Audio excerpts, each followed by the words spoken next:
Surat crime branch પોલીસે flat લોનના હપ્તા ભરવા માટે વાહન ચોરીના રવાડે ચડેલા આરોપીની ધરપકડ કરી છે।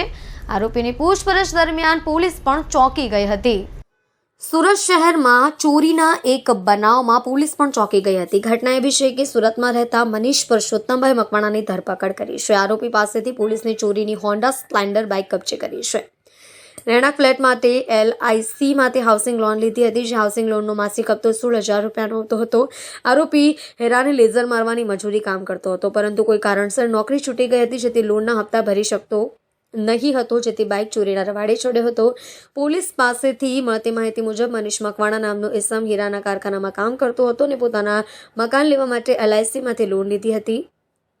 લોન પેટે રૂપિયા 16,000નો હપ્તો ભરતો હતો। કોઈ કારણસર યુવકની નોકરી છૂટી જતા આ યુવાન ચોરીના રવાડે ચડ્યો હતો અને સુરત ક્રાઇમ બ્રાન્ચના હાથે ઝડપાયો હતો। પોલીસે આરોપીની પૂછપરછ કરતા પોલીસ પણ ચોંકી ગઈ હતી।